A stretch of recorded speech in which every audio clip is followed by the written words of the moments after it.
Yeah, President Trump signs proclamation regarding Gulf of America Day. He's got a picture of the Gulf of America in the back. I like that. Let's see. Let's see what he's got to say. And we're flying right over it right now. So we thought this would be appropriate. Even bigger than the Super Bowl. This is a big thing. And almost everybody now has assented to that. Attention on board. Ladies and gentlemen, if you could please direct your attention out the right side of the aircraft. Air Force One is currently in international waters, for the first time in history, flying over the recently renamed Gulf of America. Please enjoy the flight, and we are now about to head westbound to Super Bowl 59. Wow. He just Tell me that there's not some incredible people working for Donald Trump, not just in the administration. They're working, they're helping us out now. And thank goodness for that. I really appreciate them. But tell me that that isn't just talk about efficiency. I know efficiency, waste, and abuse. We're talking about that stuff all the time, right? So if anybody believes that this wasn't 100% planned, that while they're flying to the Super Bowl, that they're going to have to go over the Gulf of America. So his team says, hey, not only are we going to have someone explain it, we're going to have a board with the Gulf of America written across it on the bottom. We're going to have the president sign a proclamation declaring today Gulf of America Day. And not only that, we're going to fly over the Gulf of America, and we're going to have the airline or the young person who's up there flying Air Force One, the Air Force captains up there, whoever they are, and they're going to announce that we are now flying over the newly named Gulf of America. Can you take any better advantage of the fact that you're already going someplace than he is right now? I don't think so. Absolutely phenomenal. Talk about being efficient, effective. What a home run. What a home run. And this is the person that you think is dumb or hires dumb people? Are you out of your mind, people? If you believe that, you are absolutely not only wrong, but you are a dumbass. If you think that this person is stupid. Unbelievable. did that well. That's a good. Isn't that nice? You know, what about make America great again, right? That's what we care about. Okay, here we go. Make America great again. That's all we care about.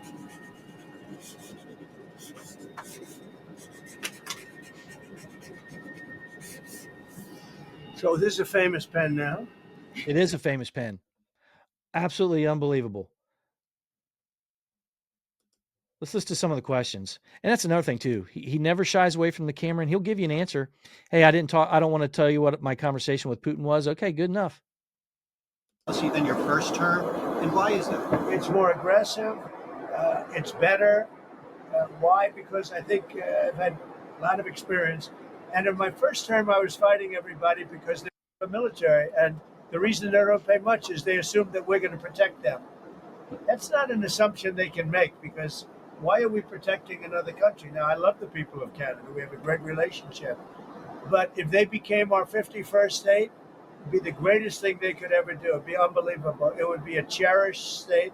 And think of how beautiful that country would be without that artificial line running right through it. Somebody drew it many years ago with a ruler, just a line.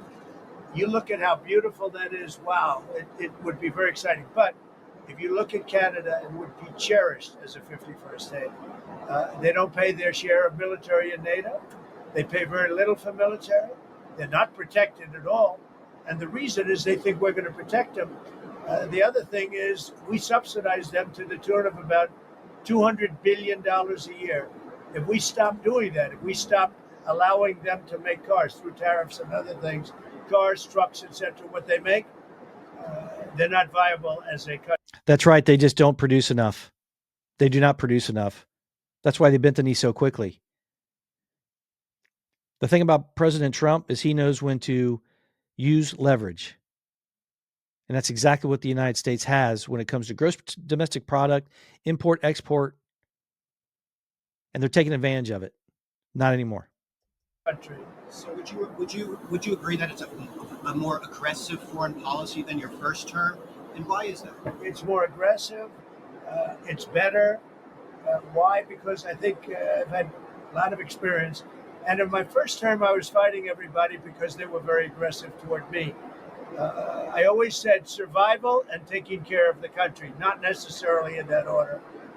But I had to take care of the country, but I had a bunch of lunatics like Pelosi and all of these people. They fought me, and we won. And, I had a lot of other things that were going on there. This time it's much more, they've lost their confidence. I think they've lost the respect of the American people with, men participating in women's sports, with open borders, with transgender for everybody, for all the things that they're doing is so bad. When you allow people to empty their jails into your country with prisoners, killers, their mental institutions and insane asylums into He's right. our country. This is what they're doing. When you allow gang members from Venezuela, but many other countries coming into our country, we're getting them all out now. They've lost their credibility, but they've also lost their confidence. So I have more time to do what I want to do. So we're making our country larger. We're making our country stronger. And in the case of Canada, if this should happen, I don't know how they can do it without us, because without the U.S., Canada really doesn't have a country. They do almost all of their business with us. Yep. And if we say we want our cars to be made in Detroit, with a stroke of a pen, I can do that. And other things in addition to that would not allow Canada to be a viable country. Mr. President, you said you didn't want to honor first responders today, but you pardoned hundreds of people who assaulted first responders. Oh my Why God. did you do that? Who? You were going to meet with first responders today, but you pardoned people who assaulted first responders. I pardon people that were assaulted themselves. They were assaulted by our government. This reporter, look, the American people has heard everything that needs to be said about January 6th.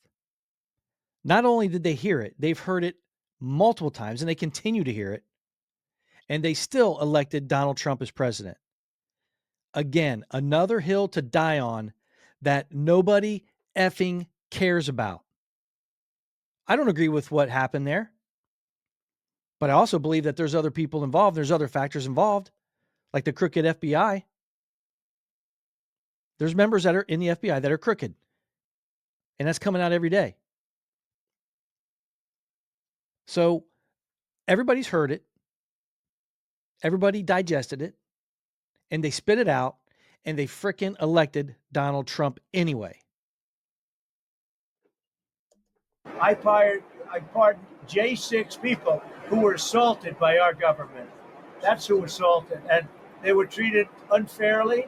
There's never been a group of people in this country, outside of maybe one instance that I can think of, but I won't get into it, that were treated more horribly than the people of J6. So, no, I didn't assault. They didn't assault. They were assaulted. And what I did was a great thing for humanity. They were treated very, very unfairly. There's never been an incident like this. Two foreign policy questions. On Putin again, you realize if you don't clarify that, everyone's going to assume you're talking to President Putin regularly. Are you? So is it? It makes sense. Well, I don't want to talk about it. And if we are talking, I don't want to tell you about the conversation. It's too early. But I do believe we're making progress. We want to stop the Ukraine-Russia war. And I want to stop it just because I hate to see all these young people being killed. The soldiers are being killed by the hundreds of thousands. And that's it. That's it. Trump has been very consistent on this. He's had to act, and sometimes it's called for. But there are hundreds of thousands of people dying in this war. And we keep, during the Biden administration, keep sending them hundreds of billions of dollars, and they freaking lose it. Come on. It's over. It's over. You want some money?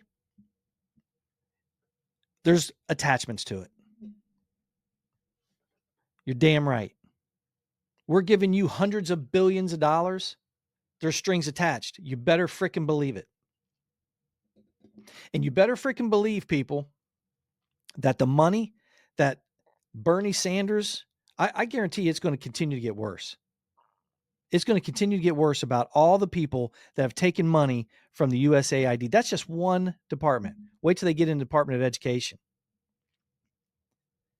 You better believe that they've been receiving money and that there's strings attached to it. Why else would they be fighting so hard against it? I don't think it's because of their donors being protected. I think it's they're protecting themselves. There's no way in the world that you can turn $170,000 a year into $83 million in 6 years. Ain't going to happen. Ain't going to happen. Not unless you hit the lottery, folks. But anyway, tell me what you think about this video. Make sure you go by ontherangepodcast.com, warhog.com, and kelleydefense.com. Sign up for the the email lists.